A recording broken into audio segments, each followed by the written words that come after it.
Estamos de volta. Estão me ouvindo? Sim, eu estou ouvindo bem. Amém. Estou ouvindo você também. Então vamos retomar aqui. Então, quando a gente for estudar, quando a gente vai estudar as cartas, nós temos que levar em consideração os contextos literários, históricos, né? Já falou bastante sobre isso. A questão do contexto, por exemplo, a igreja estava situada, pensando lá na igreja de Corinto, estava situada naquela cidade. Então a gente tem que saber o contexto histórico do local, da época. No caso das epístolas gerais, não foram para igrejas específicas, mas o contexto da época. Se nós compreendemos que a carta foi escrita, por exemplo, nos anos 60, então como que estava no Império, né, a sociedade, o que estava acontecendo historicamente. O pessoal está me ouvindo? Tem alguém com o fone ligado. Alguém está com o fone ligado? Desliga aí o fone, por favor. Sim, O estou microfone. ouvindo, sim, pastor, professor. Tava ruim que tinha gente com fone ligado. Ok, então. Obrigado aí. Então, é a questão da época, né? Os acontecimentos históricos, a condição da sociedade no momento em que a carta foi escrita. Contextos literários, históricos, teológicos, né? No caso, por exemplo, das epístolas de João, havia uma intenção de João de combater heresias. Eu falei aqui do gnosticismo, por exemplo. Então, qual o contexto teológico, né? O que que o autor está tratando teologicamente? No caso de Tiago, ele está preocupado em falar de fé, fé e obras, né? É um assunto teológico importante. Ele vai falar da fé, depois ele vai entrar, Tiago, em aspectos até mais práticos e éticos, né, como a questão do uso da língua, por exemplo, né, cuidado com o uso da língua, que o homem precisa dominar a língua.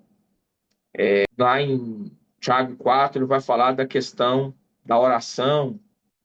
Vocês pedem e não recebem, porque pedem mal. Então, assim, existem muitos assuntos teológicos que são tratados dentro dessas cartas e a gente precisa identificá-los, entendê-los, né? Você pega, por exemplo, Hebreus, nós temos ali um autor preocupado em esclarecer que, de fato, o Evangelho representa em relação às profecias, em relação aos sacrifícios que foram feitos no Antigo Testamento, em relação à lei.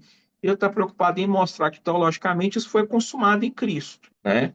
Então, é como se fosse Hebreus, uma explicação de Levítico. Você tem uma explicação e uma consumação do que foi escrito em Levítico.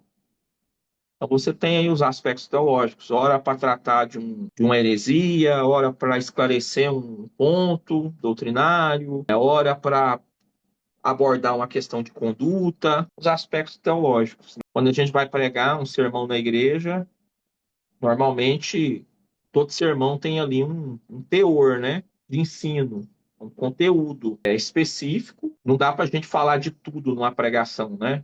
Deus vai dar para nós um tema e a gente vai trabalhar um texto em cima daquele tema.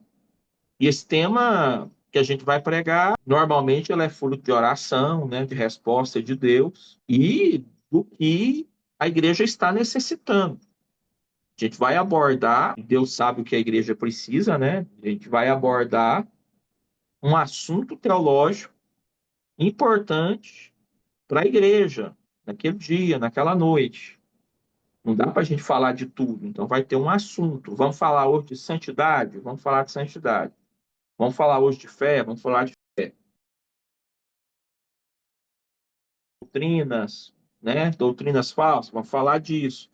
Vamos falar de batismo no Espírito Santo, poder de Deus? Vamos falar. Então, da mesma forma que sempre tem um tema teológico específico, um sermão, um estudo, as cartas também tinham. Elas também apresentavam assuntos teológicos.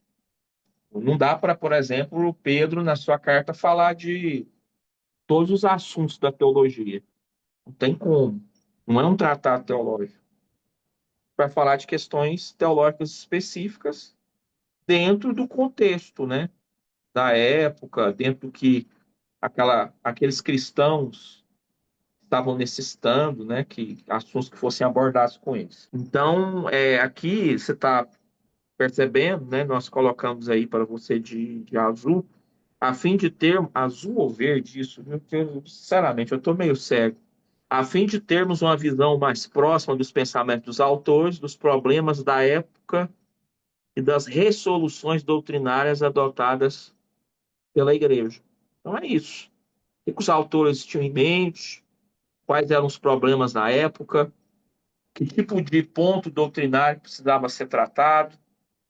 Se a gente souber disso, a gente vai fazer uma leitura mais direcionada e mais fácil. O plano de fundo, né? Então a gente tem dois planos de fundo. Quando a gente vai estudar essas cartas, dois planos de fundo importantes: o fundo político e o fundo eclesiástico. O fundo político vai tratar da questão geral da política na sociedade naquele tempo. Então, aqui, quando a gente vai pensar nessas epístolas gerais, a gente precisa entender o contexto político e social da época. Então, é importante mencionar para vocês que, no início, o cristianismo ele foi compreendido pelos próprios gentios, pelos romanos, pelas autoridades romanas. O cristianismo foi compreendido como uma ramificação do judaísmo. Para alguns era a mesma coisa. O cristianismo era a mesma coisa do judaísmo. Então, no início, não se fazia muita distinção. Claro que para os judeus sabia, judaísmo era judaísmo.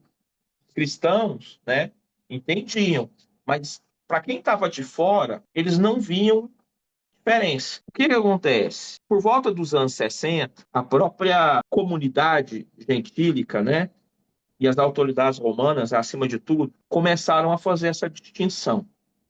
Por quê? Porque os judeus não se davam bem com os cristãos. Os judeus perseguiam os cristãos também, né? Desde a época de Jesus foi assim, Jesus foi perseguido. Então eles começaram a perceber que havia um confronto, não por parte dos cristãos, mas principalmente por parte dos judeus, mas havia um confronto entre os dois grupos, e, inclusive em termos de ensino, de teologia, de doutrina, haviam distinções. Eles começaram a perceber, ó, são duas coisas diferentes.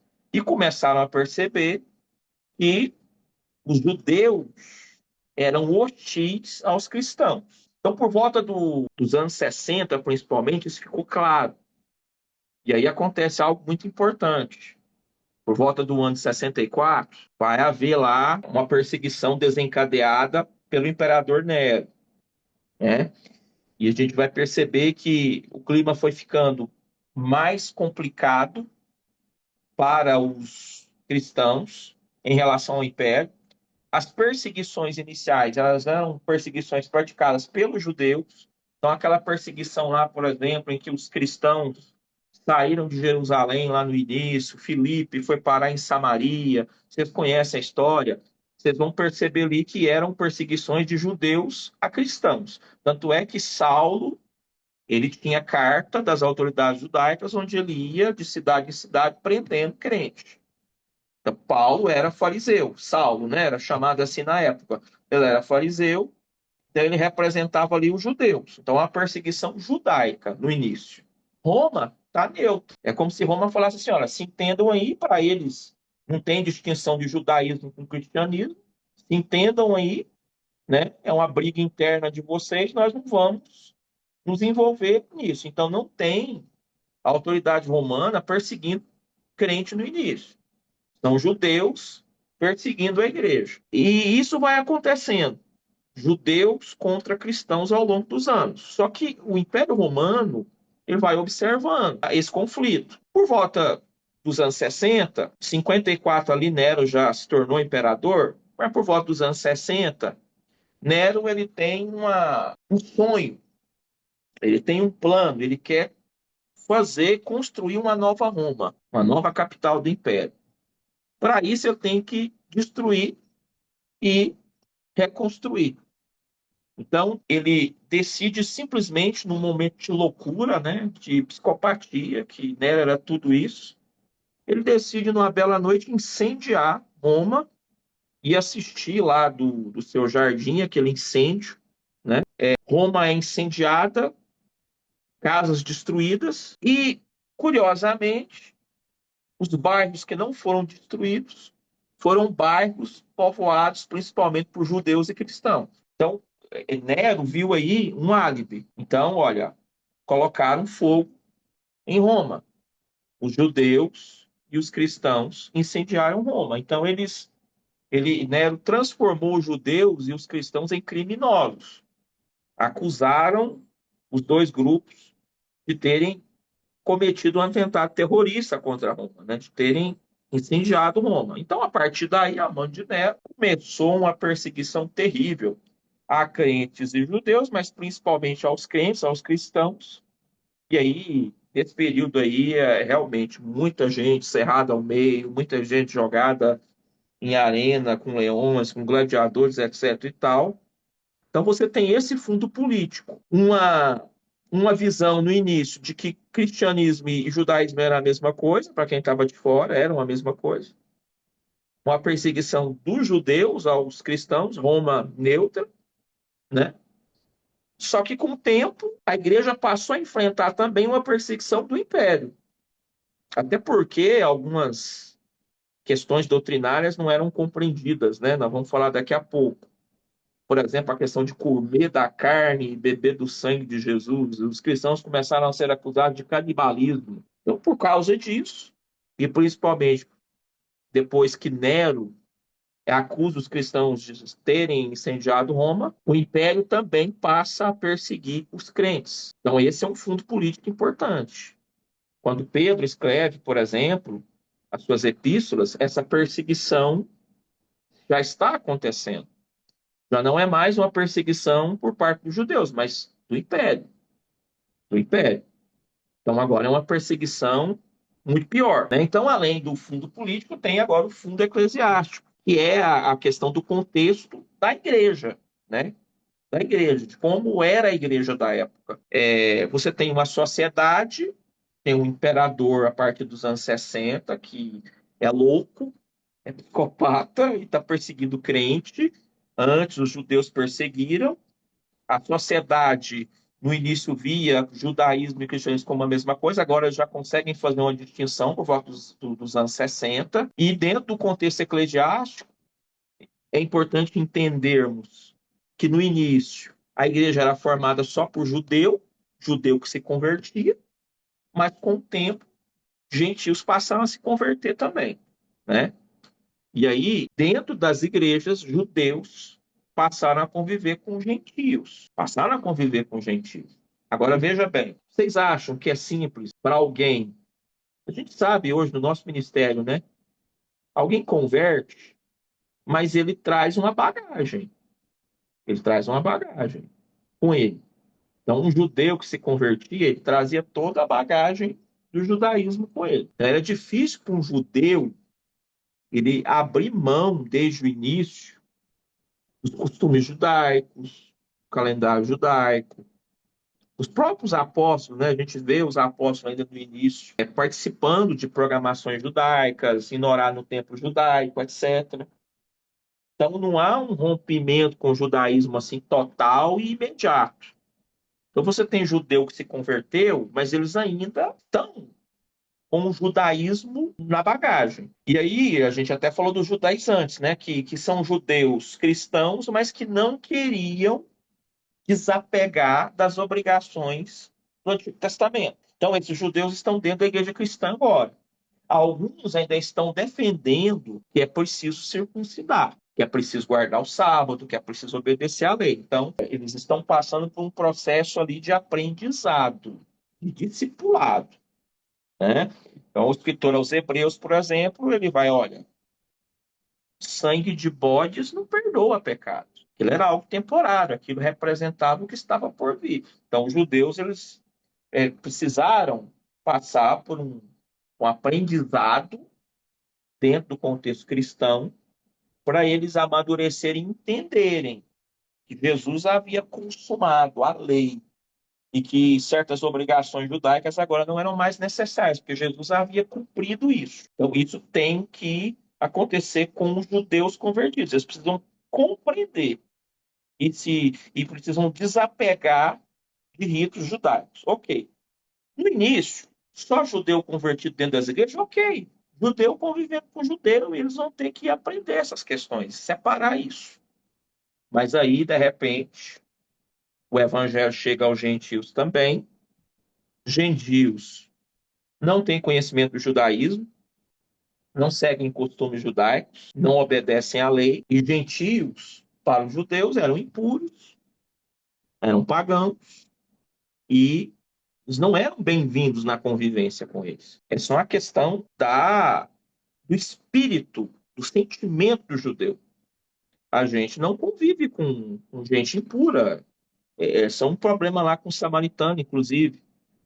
Mas agora os gentios estão convertendo. E a igreja está recebendo gentios também. Vocês vão perceber que no início até os apóstolos tiveram dificuldade. Pedro, Deus teve que dar uma revelação para ele lá e falar: olha, não declare que é impuro aquilo que eu consagrei. Aquela visão lá que ele deu. Depois ele foi pregar para Cornélio em Atos 10. Em Atos 15 teve que haver um concílio. O concílio era o seguinte, que visava a seguinte questão: o que nós vamos fazer com os gentios? O que nós vamos fazer com os gentios? Os gentios estão convertendo, estão vindo para a igreja, mas os judeus estão de olho. Os judeus estão criticando. Para os judeus, a igreja não pode receber gentio. E aí, como é que a gente faz? Como que nós vamos delimitar isso? Isso começa a dar problema até para os apóstolos. Os apóstolos sabiam muito bem como agir no início. Paulo, que no início tentou pregar para os judeus e não foi aceito, se tornou pregador dos gentios. E Paulo estava pregando em gentio, convertendo. Mas esses gentios têm que entrar nas igrejas. Eles precisam fazer parte das comunidades, que tem judeus. E aí? E aí que tem essas questões que eu coloquei aí em amarelo, né? E lá em Atos 15, inclusive, né, aquele concílio em Jerusalém, o próprio Tiago toma a frente e algumas questões são levantadas lá sobre os gentios. O gentio é salvo somente pela fé ou pela observância da lei? É só pela fé. Mas tinha judeu que achava que tinha que obedecer à lei ainda. Então, opa, gentio nunca teve lei. Como é que fica isso? Como é que nós vamos trabalhar? Que respostas que nós vamos dar aqui? O gentio deve circuncidar, porque os judeus que se converteram ao evangelho já vieram circuncidados. Então, eles são circuncidados. E aí, os gentios não vão circuncidar ou tem que circuncidar? Então, tem essas questões ali que a igreja vai ter que responder, né? Ok, salvação pela fé, mas é só falar que crê e o comportamento. E o comportamento? Porque, igual, os gentios comiam carne sacrificada a ídolos, os gentios iam em festas pagãs, os gentios bebiam, os gentios praticavam moralidade sexual, ok. Aí eles falaram que creem, que Jesus ressuscitou, que Jesus é o Filho de Deus, ok, eles creem. Mas e o comportamento deles? E o comportamento? Então, aí você deve se lembrar que eles fizeram uma carta lá em Atos 15, né?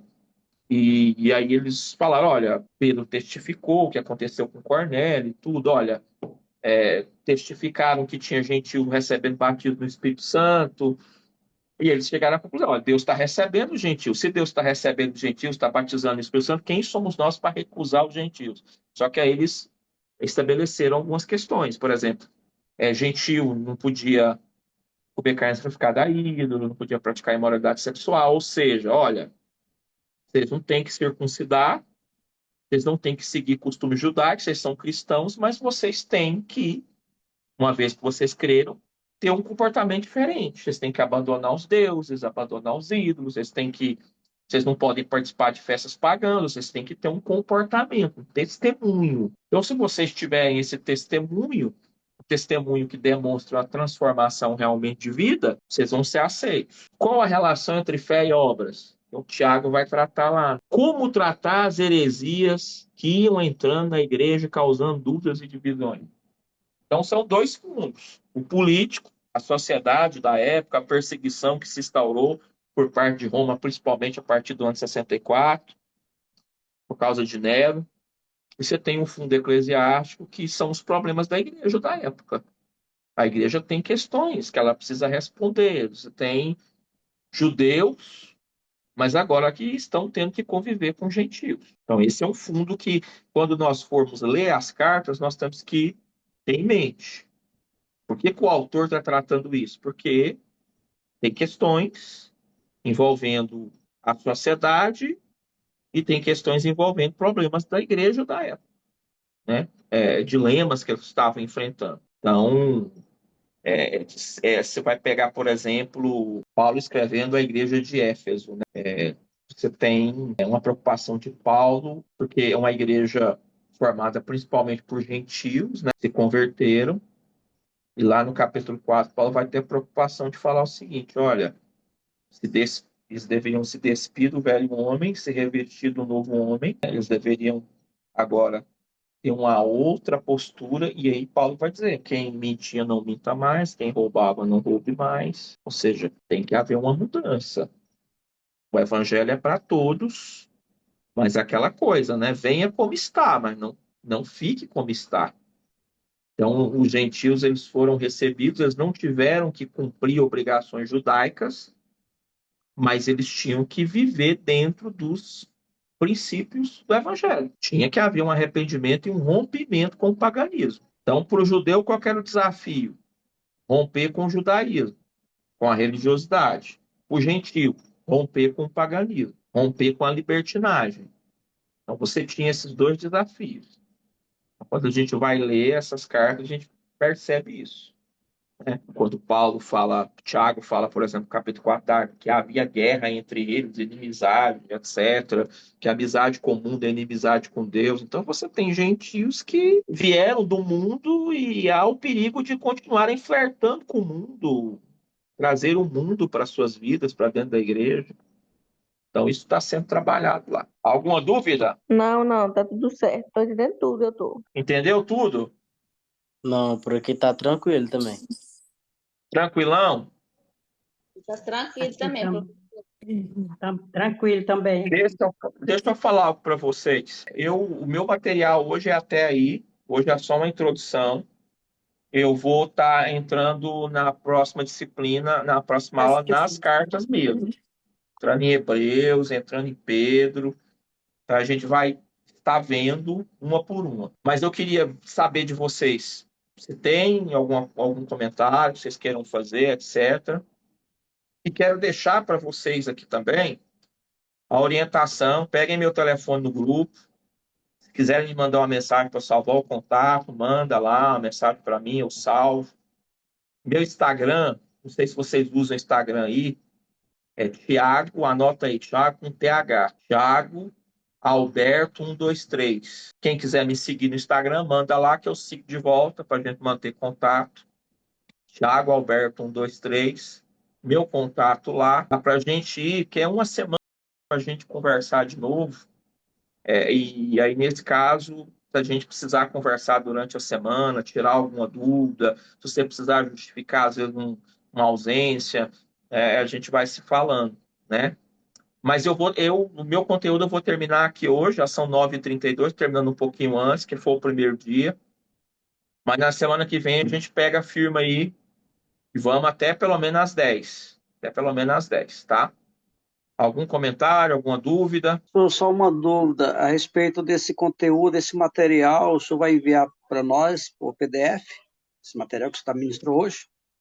Eu enviei no grupo, tá? O coordenador enviou esse que eu ministrei hoje. Ele enviou no grupo e todo o material, por exemplo, para a aula que vem vai ter mais material, né?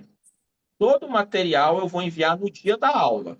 Um pouquinho antes da aula ali eu vou pôr nos grupos, tá? Então, por exemplo, esse material de hoje, o senhor já tem acesso a ele lá no grupo, tá? Em PDF. O senhor já tem acesso. O material da aula que vem, na segunda, durante o dia, eu já vou enviar lá para o grupo também, tá? Vocês vão ter acesso a tudo. E aí depois eu vou estar vendo se eu consigo mandar mais materiais como leitura complementar para vocês. Tá, pastor? Beleza, professor. Beleza. Tranquilo. Pastor, uma honra, viu? Uma honra estar com vocês. Espero que vocês tenham gostado. Nosso primeiro dia aí. Vamos conversando cada vez mais, né, nos conhecendo, vocês vão tendo liberdade também. Me sigam lá no Instagram, me mandem mensagem para eu poder agendar vocês lá. E na segunda que vem a gente vai estar aqui firme de novo, tá? Amém. Pastor, Amém? Tá tranquilo?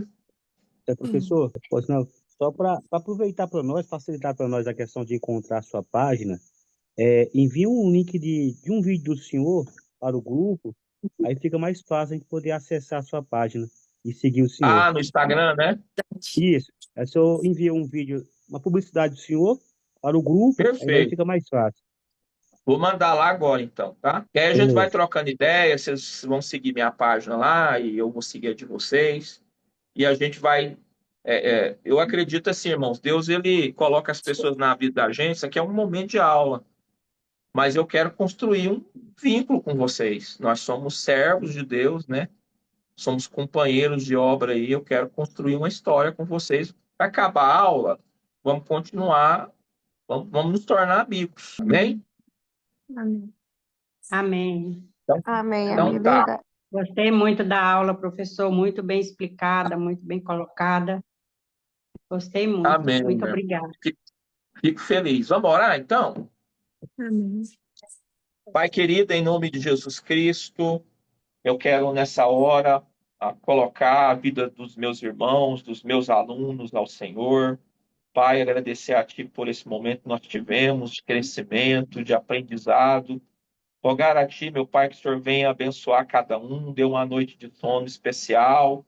Ó Pai, que o Senhor venha guardar cada família, venha guardar, meu Pai, cada obreiro, cada aluno, meu Deus querido, que está participando dessa disciplina. Que seja um tempo, meu Deus, de crescimento, que o Senhor esteja na frente, que o Senhor esteja conduzindo tudo. E em nome de Jesus, que nós possamos contribuir, meu Pai, para o desenvolvimento ministerial dos teus servos. No nome de Jesus, eu oro e agradeço ao Senhor por esta oportunidade de estar conhecendo meus irmãos. Esses irmãos que são especiais, escolhidos pelo Senhor. No nome de Jesus, eu oro e te agradeço. Amém e amém. Amém. Deus abençoe vocês, tá? Amém. Amém. Tudo de bom. Boa noite. Tudo de Amém. bom. Boa noite. Amém. Aula abençoada. Glória a Deus. Paz do Senhor Jesus, Deus Paz. abençoa. Paz.